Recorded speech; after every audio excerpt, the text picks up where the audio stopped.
సుబ్బులు పందిగా పెట్టి ఆడుతున్నావు ఏవే నువ్వు ధర్మరాజు నువ్వు ద్రౌపది సిగ్గు లేకపోతే సరే. నేను ధర్మరాజుని కాదు గాని ఇది ద్రౌపదివే. ముక్కండి నీ కంగారేంట్రా? అదే పంట చెరువు కట్ట అక్కడే నందుగడికి ముడిగడికి వాడి. ఇక్కడ నీషు అంటే నేను కౌంట్ ఆడుతున్నాను. ఎలా ఎలా ఎలా వేసావా? కింద చూడు వేసాను. జరుగు వెరీ కూర్చో. అక్కడ పడే చండాలమైన ముక్క.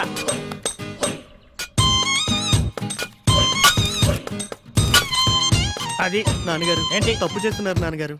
చిన్నప్పటి నుంచి నా ఆట మీ ఆట రెండాట్లు మీరే ఆడుతున్నారు. 25 ఏళ్ళు నా జీవితంలో వెనక్కి తిరిగి చూస్తే అంతా మీరే ఉన్నారు. అయితే ఇప్పటికి కూడా నా చేతులు మీ చేతిలోనే ఉన్నాయి. తప్పైపోయిందిరా బాబు. ఎవరు నాన్నగారు? బొమ్మరిల్లు బట్టి పెట్టాడు. ఓహో ఏంట్రా ఏం కూర్చో? నీ 25 జీవితంలో నేనే ఉంటానురా. సరే నేను కాక పక్కింటోడు ఉంటాడా?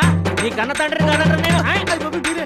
నీకేంత డౌట్ ఉంటే కుర్రాడు ఆడికేం తెలుస్తుంది? అదేదో అడుగుతున్నాడు. ఏంటో తెలిసేది నీ పని నువ్వు చూసుకో. రేయ్ ఆయన ఇంకా అటు కొట్టకూడదురా, పెద్దోడాడు. ఏం పెద్దవాడాడు? పేక ముక్కలే సరిగా సర్దుకుంటున్నాడు, పేకాడికి వస్తాడు పెద్ద కేసు వచ్చినలాగా.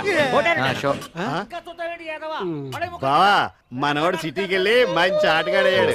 ఎవరు పెళ్లి చేసుకుంటారో కానీ బాగా సుఖపడతారు. ఏ నేను అన్న సంపాదన గురించి నువ్వేమనుకున్నావు? ఏంటి నువ్వు మారో. ఇక్కడ నువ్వు ఏట్రా కంగారు? పొద్దున 6 గంటల ముహూర్తం. నా కూతురు పెళ్లి కూతురు కదా.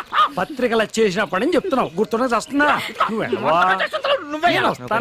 పాపారా ఈ ఊళ్ళో ఏ శుభకార్యం జరిగినా మొట్టమొదటి అక్షంతలు వేసేది తనే, వేయించుకుని తనే.